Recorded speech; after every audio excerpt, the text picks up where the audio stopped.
यानी कि भजन सहायता नंबर 1 का जब हम हेडलाइन पढ़ते हैं तो यहां पर हमें पढ़ने के लिए मिलता है धर्मी और दुष्ट मनुष्य। और जो कुछ हमने पढ़ा है यहां पर 3 वचन 1, 2 और 3 वचन धर्मी व्यक्ति के लिए लिखे गए हैं और 3 ही वचन जो है वह दुष्ट व्यक्ति के लिए लिखे गए हैं। पहले 3 वचन हमें बता देते हैं कि एक व्यक्ति, एक पुरुष जो है, जो इस प्रकार से चलता है वह हमेशा सफल रहता है। वो कुछ भी करे वह सफलता प्राप्त करेगा और हमेशा फलदायक रहेगा।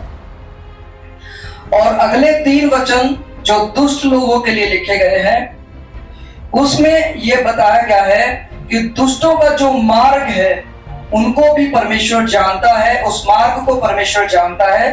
उनके मार्गों में जो काम होते हैं या वो जो भी काम करने जाएगा उस काम को परमेश्वर सफल नहीं होने देगा। उनके मार्गों को परमेश्वर क्या करेगा? नष्ट कर देगा, खत्म कर देगा।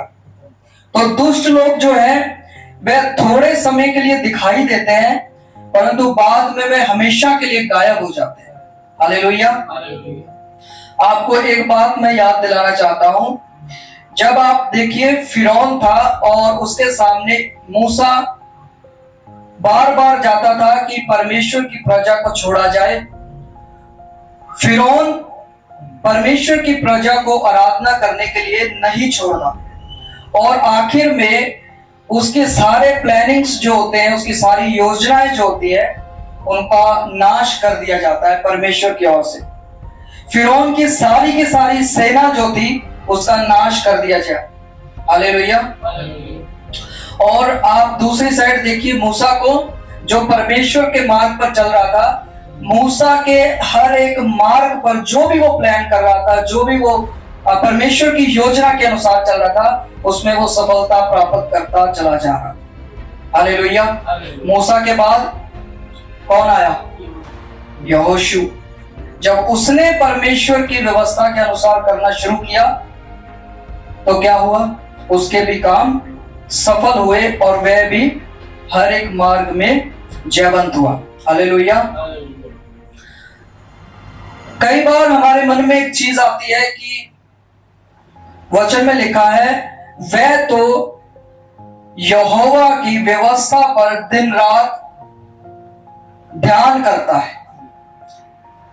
हमारे मन में कई बार बात आती है कि दिन रात हम बाइबल को कैसे पढ़ें? क्या दिन रात हम इस बाइबल को पढ़ते रहें या दिन रात जो है वह हम इसी में अपना ध्यान दिए रहे, इसी में अध्ययन करते रहे?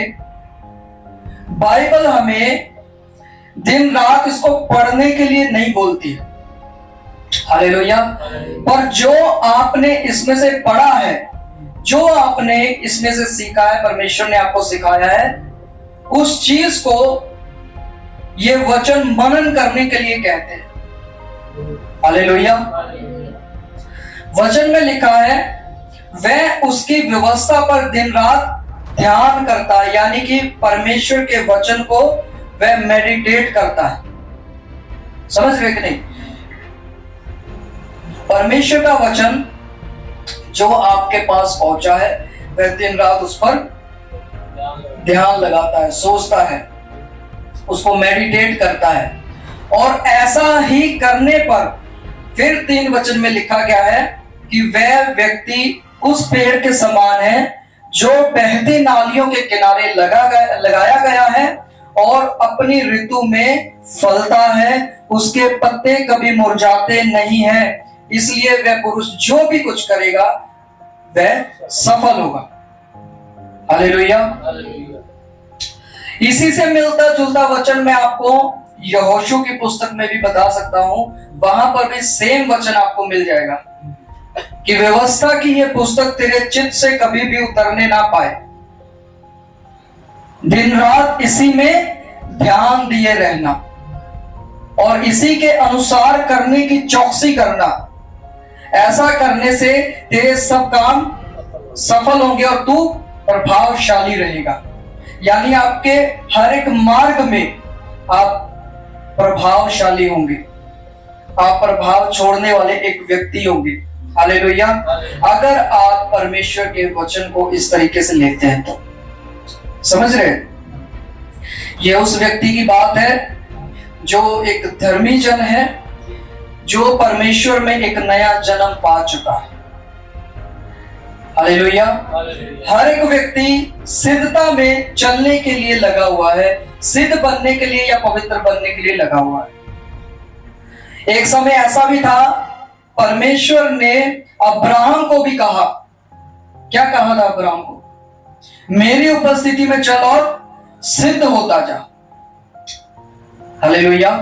अब्राहम चल रहा था, पर फिर भी कहा ना कहा परमेश्वर जानता था कि अब्राहम को अभी और ज्यादा सिद्ध होने की जरूरत है। परमेश्वर क्या कहता है? मेरी उपस्थिति में चल और सिद्ध होता जा। तो हम कैसे परमेश्वर की सिद्धता में आगे बढ़ सकते हैं? परमेश्वर की उपस्थिति में चलने के द्वारा। हालेलुया। और मूसा से परमेश्वर कहता है, तुम्हारी गति और मेरी गति में जमीन आसमान का फर्क है। आपको पता है गति का मतलब क्या है? गति का मतलब है रास्ते, वेज। तुम्हारे रास्ते और मेरे रास्ते में जमीन आसमान का फर्क है। हालेलुया। तुम्हारी सोच में मेरी सोच में जमीन आसमान का फर्क है। जब हम परमेश्वर के रास्ते में चलेंगे, उसके जैसा सोचना शुरू करेंगे, तो हम उसके जैसे सिद्ध भी बनते जाएंगे, पवित्र भी बनते जाएंगे। और ये सब कुछ करने में एक व्यक्ति हमारी सहायता करता है, और वह है पवित्र आत्मा। ठीक है, समझ रहे कि नहीं? तो हम अपने बल पर, अपने जोर पर भी कुछ नहीं कर सकते, पर पवित्र आत्मा इसमें हमारी सहायता करेगा कि हम फलदायक रहे और हमारे हर एक काम सफल रहे, और परमेश्वर के वचन पर हम दिन रात ध्यान करते रहे। जब आपको एक लास्ट बात बोल के मैं एक मेन वचन में फिर आऊंगा।